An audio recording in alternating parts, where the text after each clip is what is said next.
Hi, I'm Bob, and welcome to Between the Sheets, where we look at Microsoft Excel and related technologies. Believe it or not, Excel has 6 functions to round numbers. Why the heck does it need so many? You might wonder why it needs any at all. Doesn't Excel have those 2 buttons on the ribbon bar? Well, those buttons on the ribbon bar only increase or decrease the number of decimals that get displayed, and they're only formatting anyway. They don't change the underlying number that Excel calculates. And if you want to round whole numbers, there are no buttons for that. There's a lot of control you have with these functions. So let's take a look, see how it works.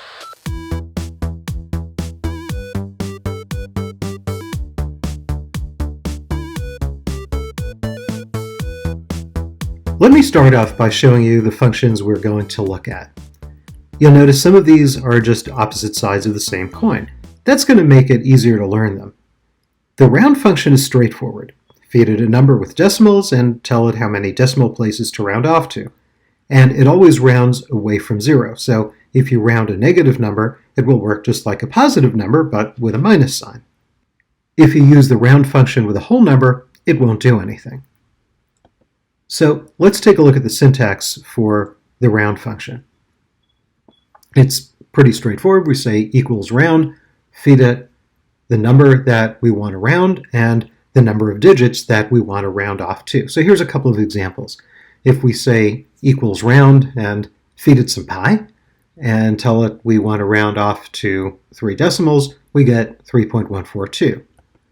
If we have negative pi, I don't like the idea of negative pi, I want pi, and we tell that to round off to 3, we're going to get negative 3.142. So you see it's rounding off away from 0. Let's do some examples. See down column A, we have a column of numbers. They all have 5 decimal places.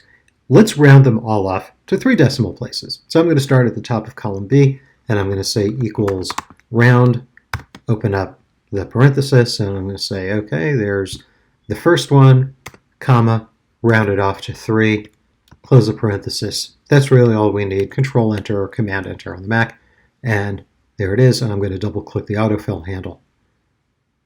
And there we go.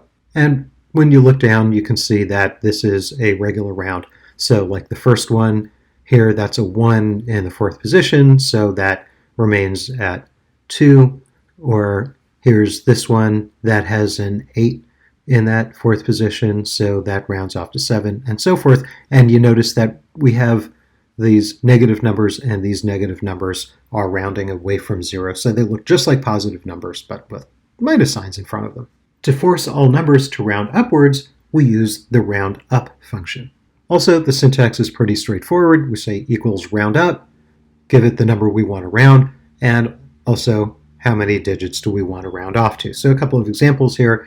If we take pi and we want to round up to 2 decimals, it gives us 3.15 rather than a regular round would be 3.14.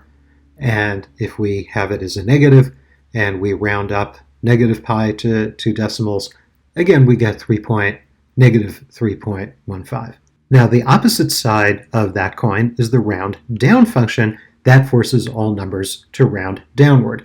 Syntax is the same thing. Just equals round down, feed it a number, and tell it how many digits to round off to. So a couple of other examples.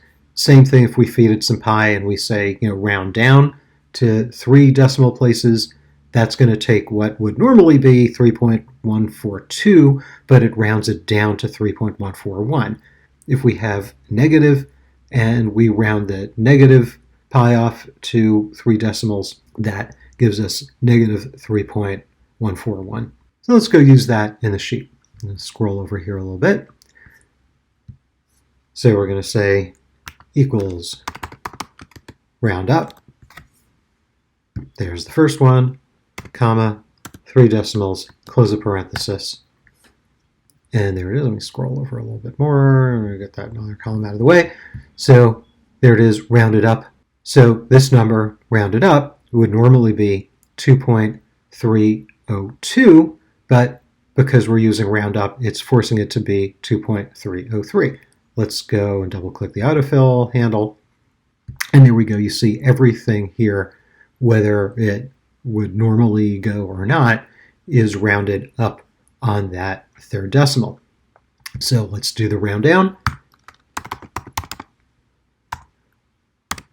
Same thing, grab that, comma, 3 places, close the parenthesis, and double click the autofill handle.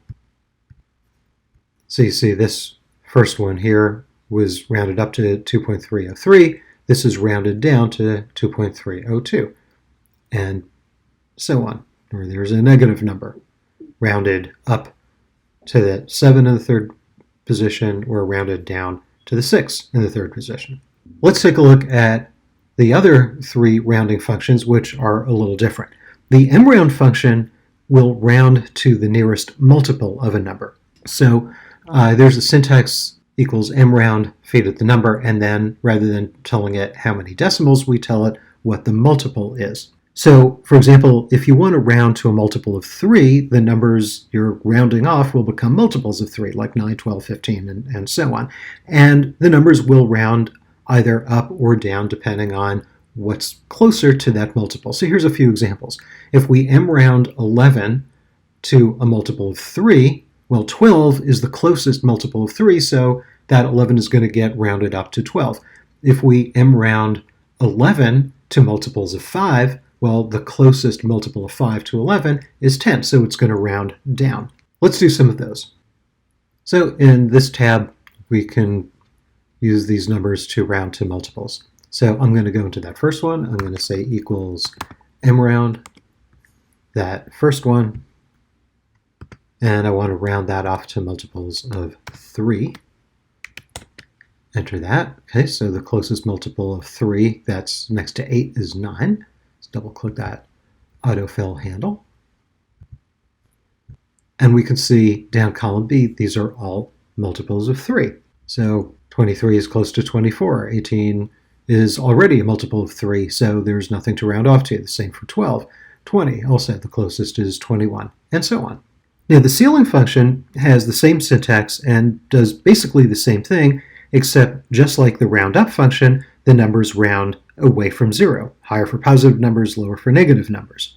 So here's the syntax, and the syntax is going to be a little different depending on whether you have a newer or older version of Excel. If you have a newer version of Excel 365, the function is going to be called ceiling.math. If you have a slightly older version, the function is simply going to be called ceiling. The rest of the syntax, the inputs are the same. You feed it a number, tell it what multiple you want, just like with the MROUND function. So a couple of examples, if we give it a ceiling and feed it 13 and tell it to round off to a multiple of 3, well, 13 is closest to 12, so that's the result that we're going to get. If we do a ceiling of 11 with a multiple of 5, so the closest upwards to 11 is 15. Now, just like round down is the opposite of round up, the floor function is the opposite of ceiling. Makes sense, doesn't it? Also, like with the ceiling function, the newer edition of the function is called floor.math, and older versions are simply called floor. Syntax is just the same, either floor or floor.math, feed it a number, tell it what multiple you want. So we want a floor of 14 with a multiple of 3. Well, 14 is closest downwards to 12. Or if we tell it equals floor of 14 with a multiple of 5, the closest multiple of 5 downwards from 14 is 10. Let's do a few of those. Scroll over here. I'm going to say equals ceiling. You notice I'm running the latest version of Excel, so I have the choice. It prefers that I use ceiling.math, but notice under compatibility it's ceiling. So if I'm going to create a sheet for someone who has an older version of Excel that doesn't have the ceiling.math function, I would use plain old ceiling and it would work just great. So I'm going to tell it, okay, ceiling of that, multiple of 3, close parenthesis, enter, and 8 is close to 9, going upwards. And multiples of 3, 23 is close to 24, 18 already is a multiple of 3, so nothing to change. The same for 12, 20 is round up to 21, etc. Let's go and do the floor function. And same thing, I could use floor for compatibility, or if I'm going to stay in the newer version of Excel, I'm going to use floor.math of that. And also I'm going to do a multiple of 3. Enter that just so we can see the difference here between ceiling and floor. So in this case, because we're doing floor, 8 is rounding down to 6 as opposed to rounding up to 9. And 23 is rounding down to 21. 18 and 12, again, they're the same. 20 is rounding down to 18 instead of up to 21, and so on. I'd say that was a pretty well-rounded tutorial, wasn't it? Yeah, okay. I won't quit my day job. So until next time, my name is Bob, and this has been Between the Sheets.